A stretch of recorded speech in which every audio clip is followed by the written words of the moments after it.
Gold, trusted gold buyers. మీరు తాకట్టు పెట్టిన బంగారాన్ని విడిపించి ఈ రోజు ఉన్న మార్కెట్ ధరకు కొనబడను.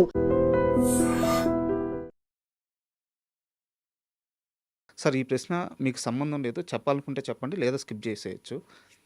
సుమన్ గారి సెకండ్ ఇన్నింగ్స్ మొదలైన తరువాత కూడా సుమన్ గారిని అతి గొప్పగా నమ్మి, అంటే అప్పటికే వాళ్ళిద్దరి మధ్య బాండింగ్ ఉంది. శరత్ గారి బాండింగ్, సుమన్ గారిది, వాళ్ళిద్దరిది చాలా గొప్ప బాండింగ్. అయితే సుమన్ గారి కష్టాల్లో ఉన్నప్పుడు మీరు కూడా అక్కడ పక్కనే ఉన్న వ్యక్తి కాబట్టి ఆయన మైండ్ సెట్ ఎలా ఉండేది? సుమన్ గారి మైండ్ సెట్ ఎలా ఉండేది ఆ సెకండ్ ఇన్నింగ్స్ అప్పుడు? అంటే మేము శరత్ గారితో సుమన్ గారి హీరోగా చాదస్తపు మొగుడు అనే సినిమా సార్ స్టార్ట్ చేశాం. అప్పటికి ఆయన కోర్టు రిస్ట్రిక్షన్స్లో ఉన్నాడు. కరెక్ట్. ఏవిఎం దాటి ఎక్కడికి వెళ్ళకూడదు, అవును. అవుట్డోర్కి వెళ్ళి షూటింగ్ చేయకూడదు.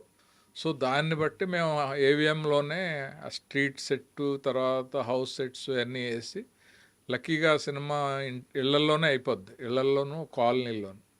ఆయనకు అనుగుణంగా ఓన్లీ ఏవిఎం స్టూడియోలోనే ఆ సినిమా అంతా కంప్లీట్ చేసాం. ఓకే. అప్పుడు ఆయన మీద వచ్చిన అభియోగం నిజమా కాదో అన్నీ ఆ టైంలో ఎవరికి తెలియదు, అన్ని అనుమానాలు కానీ ఆరోపణలే తప్ప. సో మేము ఏం పట్టించుకునే వాళ్ళం కాదు. సార్ ఆయన మా హీరో, ఆయనకి సినిమా ఎలా హిట్ ఇవ్వాలి, ఒక రకమైన పర్సనల్ బాండేజ్ మా అందరి మధ్యన ఏర్పడింది ఆయనతోటి. సార్ సో అది ఏ రేంజ్కి తీసుకెళ్ళిందంటే, శరత్ గారు ఇంక వేరే హీరోతో చేయడా, సుమన్ తోటే చేస్తాడా అన్నట్టుగా చాదస్తపు మూడు అయిపోయింది.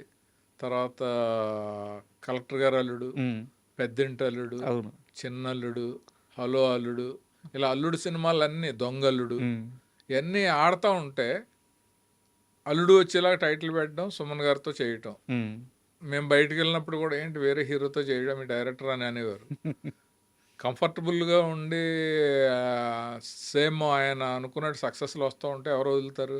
సార్ సో అలాగా ఆయనతోటి ఆ జర్నీ హలో అల్లుడు వరకు వెళ్ళింది. హలో అల్లుడు అది ఫెయిల్ అవటంతో అక్కడి నుంచి ఆయన కూడా కొంచెం సినిమాలు శరత్ గారు కూడా తగ్గించుకోవటం, ఆయనకి ఏజ్ అన్ని ఫ్యాక్టర్స్ వల్ల అలా అలా అయ్యింది. దాని తర్వాత దానికి ముందే కలెక్టర్ గారు వెళ్ళేటప్పుడే నేను సురేష్ ప్రొడక్షన్స్కి వెళ్ళాను. అంటే మీరు సురేష్ ప్రొడక్షన్స్ వచ్చిన తరువాత యాక్చువల్గా మీరు వచ్చిందే డైరెక్టర్ అవ్వాలని చెప్పేసి.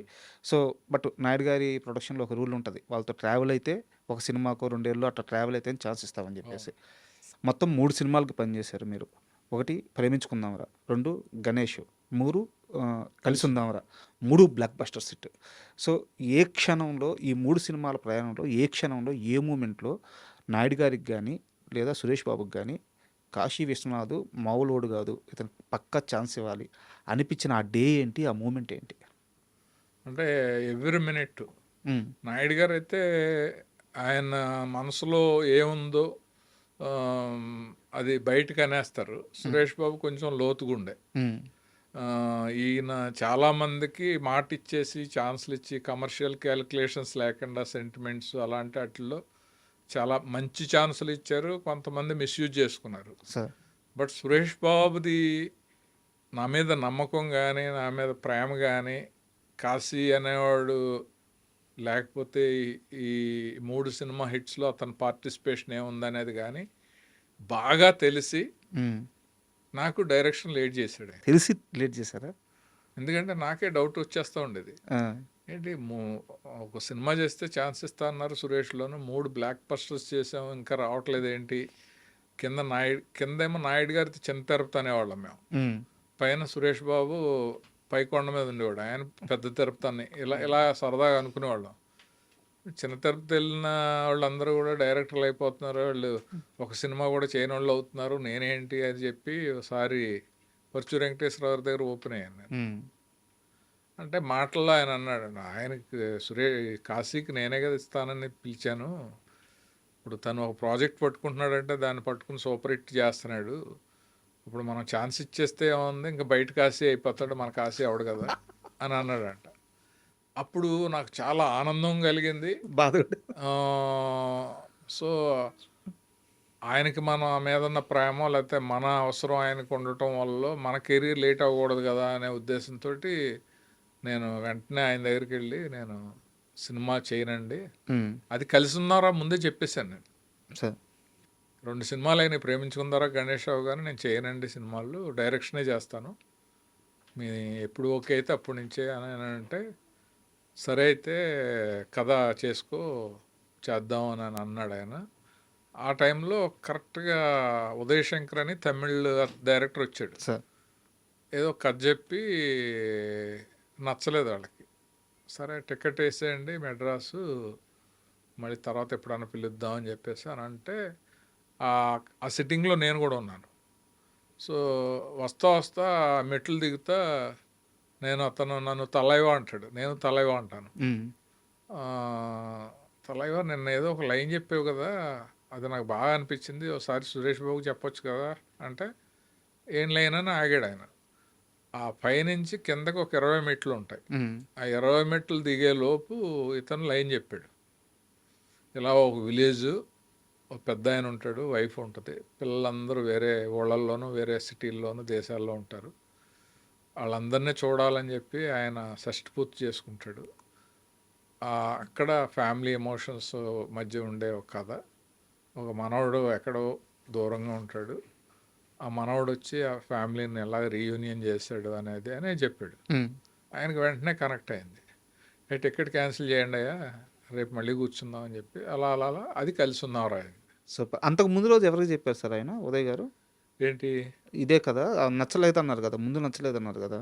ఇప్పుడు ఆ కథ నచ్చలేదు, అది వేరే కదా. అది వేరే కథ. ఓకే. ఇది నేను క్యాజువల్గా అంత ముందు రోజు వచ్చినప్పుడు ఇలా ఉదయ్ శంకర్ అని వచ్చాడు సార్, మెడ్రాస్ వెళ్ళినప్పుడు తిరుపతి స్వామి దగ్గర కొలీగ్ అనమాట ఉదయ్ శంకర్. ఓకే. అక్కడ కలిసినప్పుడు మాటల్లో ఏదో ఒక చిన్న లైన్ చెప్పాడు నాకు, అంటే భవిష్యత్తులో నేను డైరెక్ట్ చేస్తాను, నాకు కథ కావాలి అన్నప్పుడు చెప్పాడు అన్నమాట. అది అయిపోయిన తర్వాత సురేష్ బాబు కథ చెప్పడానికి వచ్చాడు, కథ చెప్పాడు, అది నచ్చలేదు. ఓకే. సో ఆ మెట్లు దిగేటప్పుడు అప్పుడు లైన్ చెప్పావు కదా అని చెప్పి అంటే, అది చెప్తే అది నచ్చింది. దాని మీద అందరం కలిసి కలిసి ఉన్నారో చేయాల్సి వచ్చింది. కలిసి ఉన్నారో ఫైనలైజ్ అయ్యాక కాశీ ఇంకా సినిమా చేయనంటున్నాడు, మంచి కో డైరెక్టర్ ఏమన్నా చూసుకోండి మీరు, తను డైరెక్షనే చేస్తా అంటున్నాడు అని ఉదయ్ శంకర్ వాళ్ళకి చెప్పారు. ఓకే. దానికి దీన్ రాజు గారని ఆయన రైటరు, తర్వాత దాంట్లో బాగా ఇన్వాల్వ్ అయ్యి కాంట్రిబ్యూట్ చేశాడు. వాళ్ళిద్దరూ మా ఇంటికి వచ్చేసారు. వచ్చేసి మీరు చేయనంటున్నారంట, ఈ సినిమా వరకు చేయండి, మీరు ఉంటే నాకు బాగుంటుంది, మీ వల్లే కదా ఈ ప్రాజెక్టు, అది ఇది అని చెప్పి నన్ను రిక్వెస్ట్ చేశారు. చేస్తే కథ బాగా రావడంతో సరే ఒక డైరెక్టర్ అయ్యే ముందు సూపర్ హిట్ సినిమాతోటి అయితే బాగుంటుందిలే అని చెప్పి యాక్సెప్ట్ చేసి ఆ సినిమా చేసి దాని తర్వాత నువ్వు లేక నేను చేశాను. Sir super. యాక్చువల్గా చిన్నప్పుడు ఆ పాటలు కానీ ఆ పోస్టర్లు కానీ కలిసి ఉన్న వాళ్ళ చూసేవాళ్ళం సార్. 50 డేస్ చూసా, 100 డేస్ చూసా, 175 డేస్ చూసా, 200 డేస్ చూసా, 250 డేస్ చూసా పోస్టర్లు కలిసి ఉందాంరా. అసలు ఆ మామూలు రికార్డ్స్ కదా ఆ సినిమా.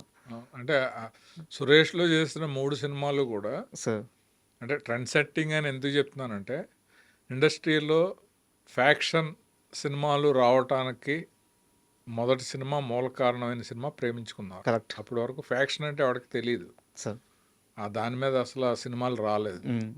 అది సూపర్ హిట్ అవటంతో తర్వాత చాలా వచ్చేసినాయి, ఇంద్ర అని, నరసింహనాయుడు అని, సమరసింహారెడ్డి అని, ఇలాగా చిన్న చిన్న సినిమాలు చాలా వచ్చినాయి. దాని తర్వాత గణేష్ అనే సినిమా సోషల్ అవేర్నెస్ మీద కూడా అప్పటి వరకు తెలుగులో రాలేదు. హాస్పిటల్స్ మీద ఓ హీరో యాంటీగా వెళ్ళి వాళ్ళ గుట్టంతా బయటపెట్టి వాళ్ళు చేసే మోసాలు ఇవన్నీ అనేది గణేష్లో అది కూడా సూపర్ హిట్ అయింది. ఆ తర్వాత ఈ ట్యాగూర్లు ఇవన్నీ వచ్చినాయి సార్, అంతే కదా. అంతే. ఇప్పుడు కలిసి ఉన్నవారా అనేది చాలా ఫ్యామిలీ సినిమాలు వచ్చినాయి, కానీ అలాగ full pledged family cinema, entertainment ఉంటూ సెంటిమెంట్స్ ఉంటూ స్టార్ వాల్యూ కూడా, స్టార్ వాల్యూ ఉండి కంటతడి పెట్టించి, విశ్వనాథ్ గారు లాంటి ఒక లెజెండరీ డైరెక్టర్, ఆయన యాక్టర్గా కూడా వచ్చి ఆయన తర్వాత బిజీ అయిపోయి, అన్నిటికీ కూడా మూలం కలిసి ఉందాంరా. అది కూడా ట్రెండ్ సెట్టింగే. ఈ 3 సినిమాల్లో ఏ జానర్లో సినిమా తీసినా డైరెక్టర్స్ కానీ రైటర్స్ కానీ ఆ డైరెక్షన్ డిపార్ట్మెంట్ టోటల్గా ఈ 3 సినిమాలు ఇన్స్పైర్ అవ్వటానికి చూడకుండా ఎవడో చేయలేడు. సార్. మాంటేజెస్ అవ్వచ్చు, లేకపోతే సీన్లు అవ్వచ్చు, లిరిక్స్ అవ్వచ్చు, హ్మ్. స్క్రీన్ ప్లే అవ్వచ్చు. చిన్న చిన్న ఒకసారి మూమెంట్స్. ఒకసారి చూద్దాం, దాంట్లో చూస్తే మనకు ఒక ఐడియా రావచ్చు అని ఈ 3 సినిమాలు ఒక చిన్న గైడ్ లాగా ఉపయోగపడతాయి యంగ్స్టర్స్కి. సార్. సార్ మీరు డైరెక్టర్ అవ్వకముందు ఉన్న జర్నీ గురించి ఒక 2, 3 ప్రశ్నలు ఉన్నాయి సార్. అది అయిన తర్వాత మీ సినిమాల గురించి మాట్లాడుకుందాము.